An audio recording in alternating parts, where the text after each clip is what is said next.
Welcome to Spotlight New England. I'm one of your hosts, Audrey McClelland. And I'm Ashley Erling. Look at this. It's a busy beach, huh? That is one heck of a beach. A lot of umbrellas. That is like a lot of people. That is the height of summer right there. It is. Tons of surfers. It's August. It should be, right? Look at that. It looks like high tide, so it always looks busy. Kind of want to be. Well, I don't want to be there when it's this busy, but it is. You know what? It is challenging to find. Oh, look, there was a. Oh, I thought it was a kite. It's a surfer. Never mind. I thought that it was moving quickly, and I thought they were flying a kite. I was like, wow, that's bold. It is challenging sometimes to find a peaceful beach spot. Yeah, no, definitely. Not necessarily a beach spot. Like, you can find one. You can find one. You know, I do. Like, we have like our own little town beach. Yeah, I love go going to the town beach. I used to love going to that town beach. Yeah, it's a great town beach. I constantly am telling Josh that I do miss that over there because it was never as crowded. Easy. You know, it got busy, but like never like that. You know, where you like are stepping on people to get to your blanket. That being said, it is a great town beach, but it wasn't huge. No. No.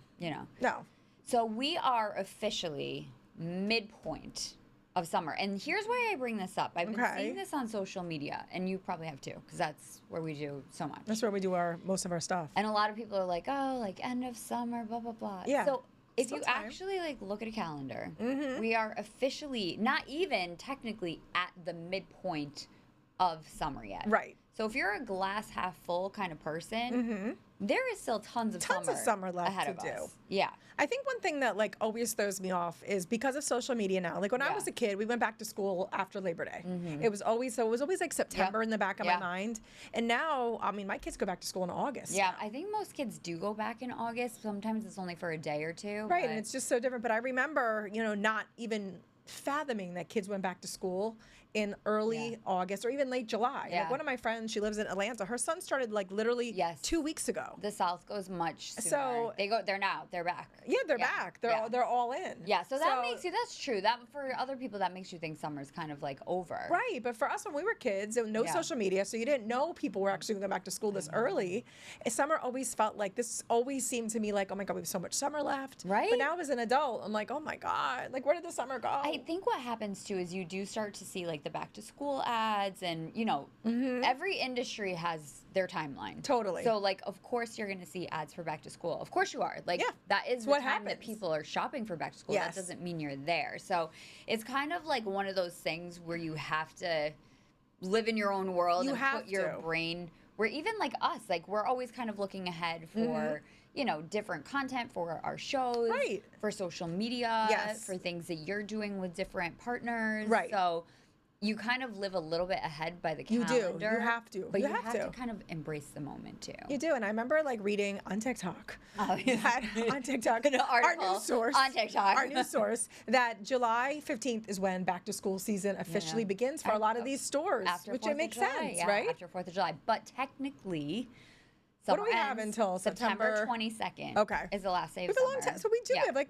we have a ton over a month and a half. We have a ton of time, and fortunately, the weather has been warm. Yes. The past few years, even decade really. Yeah. The weather has been warmer. Oh, totally. Late. So it's not like, you used to think it's time for the lattes. Like sweaters and pumpkins like September. In September. And like we're sweating in September. It's funny because I even remember last October, because you got married in early October. Yeah. It was still really warm. We had a beautiful day, but it was warm. It was warm, it was like, it was a little bit like, not normally warm, right? But it was still a beautiful day, and it wasn't so out of the ordinary. We had come off some nice days, some beautiful weather. Well into October. Sometimes now you can go to the beach. So what do you still want to do this summer? I mean, I still want to do some beach trips. I mean, I hate to admit it, I haven't been to the beach once just to like enjoy a full beach day. Really? We've done like night walks. I've gone to like read a book one day, but like I haven't done a beach day with like my family. Yeah. I would love to do that. Yeah. What is something though you've done like this summer that you're like, oh, that was great that we did that? Gosh, I mean, I'm like, what have I done? This summer was a little different because my son was living in New York. So whenever like there was free time, you know, we went 3 times this summer. Yep. Once was a day trip. We spent the night one time, and then just once was just like again. So your free time was like in New York. So it really wasn't as much. And then we moved the boys into college literally a week ago. So to be honest with you, my summer has not really been. I love the 4th of July. Yeah, that for me is always the my parade day. It is. We like sleep late. We don't have any work. We just kind of like completely zone out. So that was like my summer. Yeah. Sad, but that's true. Not sad. I mean, that's a great thing. It's just been a busy family summer. Yeah, it has been. What about you? What I still want to do is I really do still want to go to Block Island. Even if it's a day trip. I think it's only going to be a day trip at this point. I want to do like pizza on the beach. You know what I mean? Like near my house. Like, so I feel like I'm actually living summer. Right. Do you know what I mean? Because you live in a great spot to celebrate summer. You know, we all have some sort of close proximity to the water. Nobody around here is that far. But I feel like we don't take like enough advantage. You got to do that. Of it. So I want to do something like that. Yes. But I feel like, you know, we did the blueberries, which was really great. Nice. Yeah. We had a week away up in the mountains, so that was really nice. So I do feel like you've had a good summer. But yeah, I'm not ready to let it go yet. Well, we have a little bit more time. We have like 6 or 7 weeks. Yeah. Okay, it makes me feel better. That's what we're here to tell you today. All right, we have a great show coming up today. Today's a special day. It is a really special day. It's one of my favorite days. It is actually one of your favorite days. We're going to tell our guest about your fun habit, too. I wanted to mention to her. Stick around. We'll be right back on Spotlight New England. Welcome back to Spotlight New England. It is a special day, in case you didn't know. It is actually National White Wine Day. So we decided we should celebrate, and we brought in Wine X founder and one of our best friends, Rosanna Ortiz, to chat with us. Wine, your favorite wino. My favorite wino. I was like, hey, what are you doing? Want to come in? Let's talk about wine. And thank you for joining us, though. But I mean, who better to talk about it with, right? Really, honestly. And we were saying this yesterday when we were talking about you.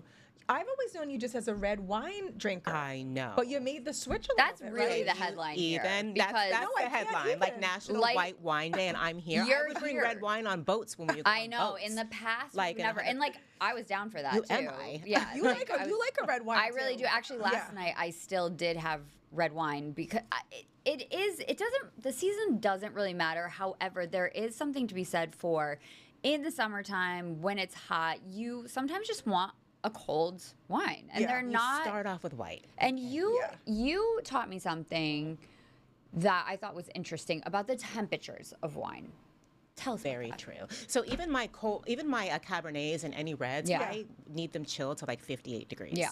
Always need them chilled. Do you really? Yes. Okay, I didn't think about that. And it always drives me crazy when you go to a restaurant and then you see they have the red up on and they pull it right off the wall there. Bar, which is just getting so hot because heat rises. Yep. And no, you're supposed to drink reds at a temperature. Know that. Yeah. Nothing should be room temperature. People say room temperature, but what they meant, you taught me this. I'm like acting like I made this information up. I love this. That the room temperature is actually like cellar temperature, right? Okay. So like 62, 68. Yeah. That's usually like room temperature for wine, but I even go colder. I like 58. Like for our reds, we'll put it in the refrigerator. I will too, yeah. Will you really? I'll chill it. Not like icy cold, but I'm gonna have to try this. Maybe that will. Better. And it is better. I know it is like obviously white wine day, but when we were away for your bachelorette, Rosie had me try the reds, and I did love it. I forget even what reds you had. You were wild. They were good reds. They were good reds. Like Faust, and I was like, we had. I mean, we were obviously some people dance on. That's literally that's how wild we got. That like you tried red wine and now you drink Chardonnay. And now I drink Chardonnay. Where are we? We totally timeline jumped. I don't know what universe this is, but that's actually hilarious. Is this a new Earth?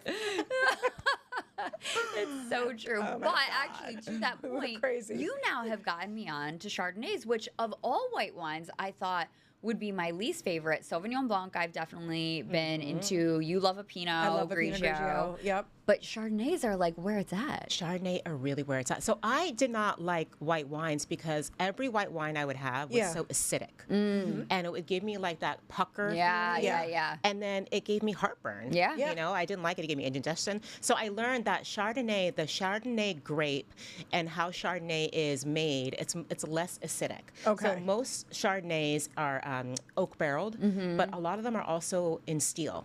Yeah. So for people who don't like really high butter or which really I don't. high oak, yeah, you would like a steel barrel Chardonnay, which is the diatom, and that's I kind didn't of even know there were different barrels. Yeah, I mean, I didn't either, but I'm like, okay, if I'm owning a wine festival, I kind of have to up my game with knowledge. Yeah. So that's why I like Chardonnay, because it's not acidic. Yeah. Okay. But some Chardonnays can be super thick and buttery. So how do we know what we're looking for, maybe if we're just, popping into a wine shop?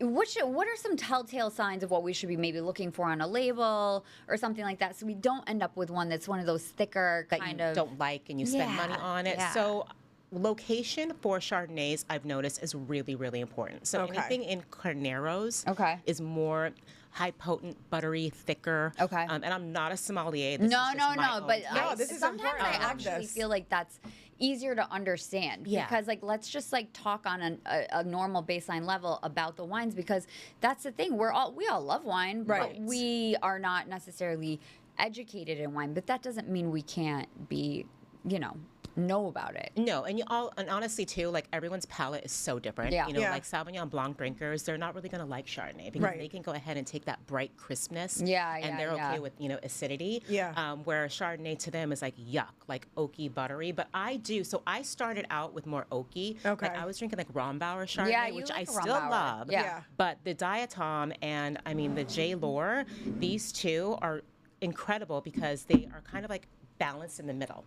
So, and this reminds me of a Chablis, the Diatom. So Chablis and Chardonnay are kind of synonymous. So I feel like Chablis also has kind of a negative little...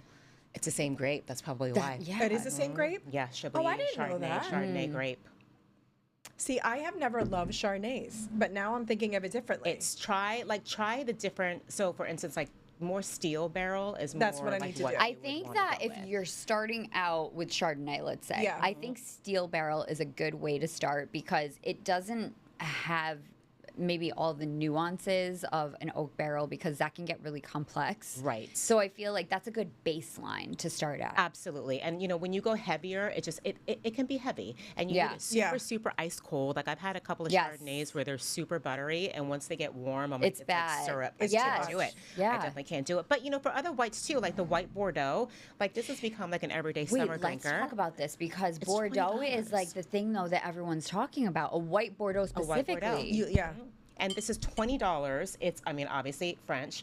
And this is light and bright, kind of like a Sauvignon Blanc consistency, but without the acidity. That's amazing. So I really like this. Let me ask you this though, because for me, I'll leave this for you. I can always tell when the wine comes over by the color of it. Absolutely. If I'm gonna like it or not. And Me anything too. that's honestly, anything that's more like this color, like the lighter, I know I'm gonna love. Yeah. If it's like yellowish, darker yellow tones, I always say to Matt, I'm this is gonna give me a migraine. I can't do it. So what is the difference? Why the color?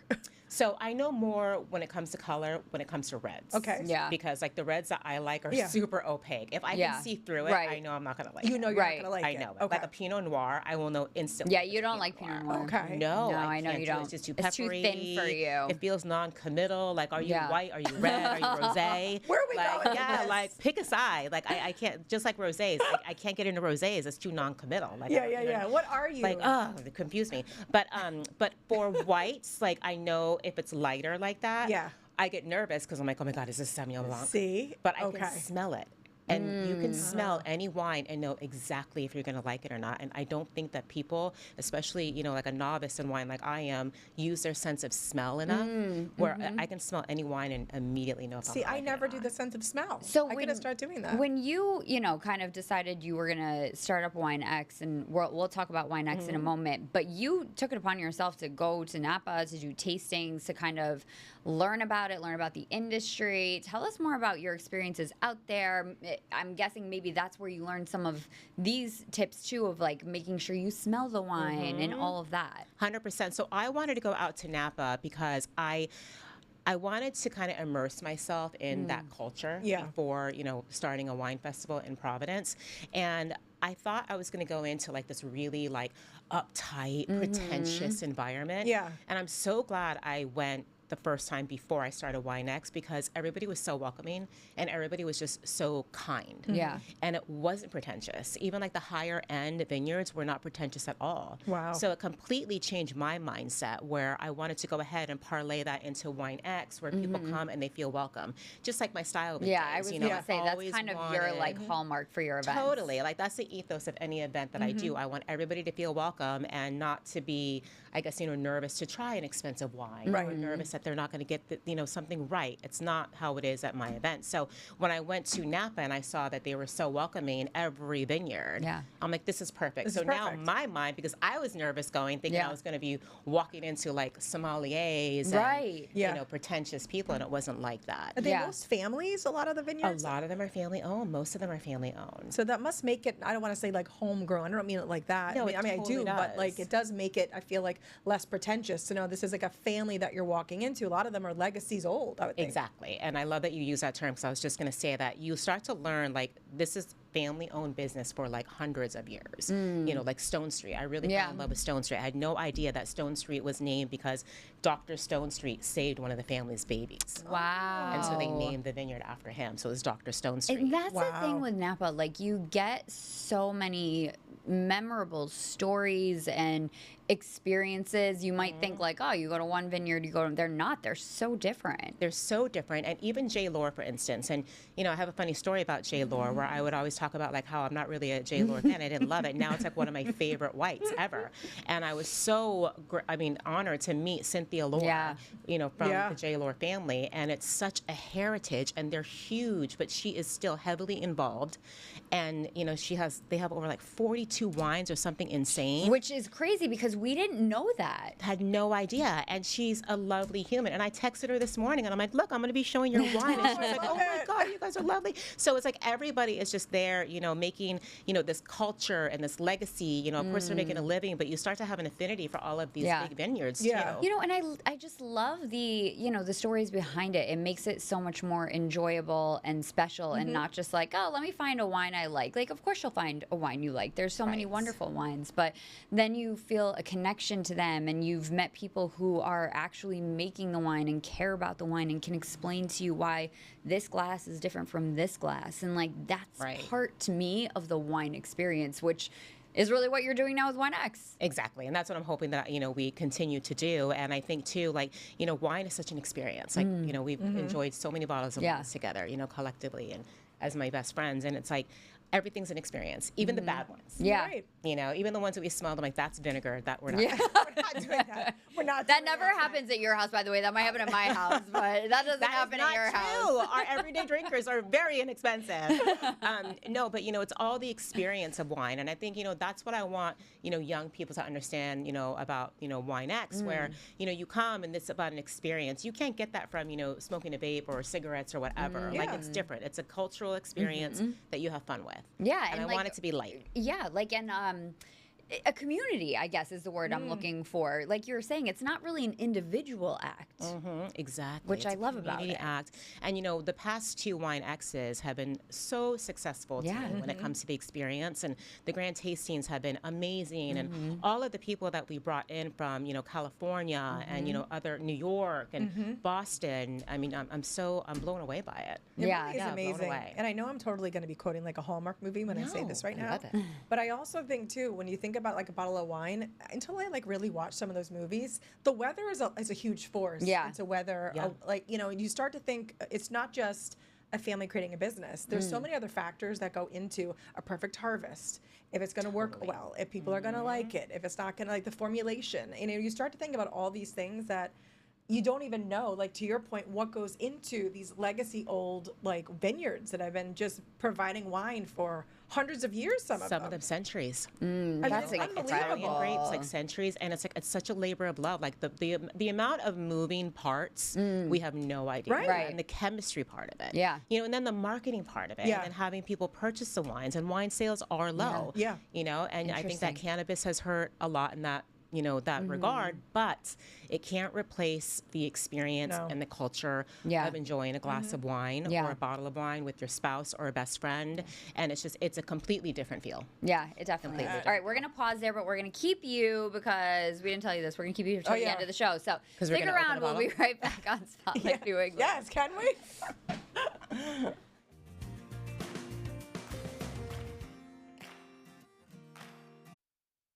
Welcome back to Spotlight New England on this National White Wine Day. We are celebrating with one of our best friends and also the founder of WineX. But really, just you are a woman about Rhode Island. You are, as we were just talking, on boards for important organizations like Waterfire. You are part of the community and the thread of Rhode Island. So, of course, we have to ask you about the spots that you go, what you love, because, you really are a tastemaker here in Rhode Island. I'm like, as I'm in my sweats on my sofa every day at 4 o'clock. Well, listen, that's why we love you. I know. That's why she's my best PR rep. We are too. Well, you live in a beautiful area of Rhode Island. In the what do you call it? The Farm Coast, right? Is what we call that. The Farm Coast, and then East Bay. Yeah. But I did, I just learned about it being called the Farm Coast. I had never heard of that. Yeah. I'm like a lifer here. Because there's so many farms. And it's like farm and ocean. And I had a friend say that, the Little Compton, Tiverton area reminds them of the Hamptons before the Hamptons got really popular. I believe that, and I can see that. And I'm, it is becoming more popular. Hopefully not too popular, but there Little are Compton won't have it. There are so many great things down that way. What are some of your favorite spots like around those areas that you kind of frequent and go to? I mean, Groundswell is pretty. We're right around the border from Groundswell. Groundswell has really changed the game for that area. Have. We always make a joke that he has literally raised like the property value of everybody in that vicinity. I mean, David has just completely changed the whole landscape of that area. And they also do the Franklin, which we should mention because that's another absolutely beautiful restaurant. Too. I do. And you know what it is? It's the people. And I feel like we all feel the same way. Like when you love the people, you just want to patronize their venue. Yeah. And they're just such lovely humans. Yeah. So we do go there. But down in that area, there are so many beautiful things. Warren has so many great restaurants. I've been dying to get to Medicom Kitchen. I haven't been there yet.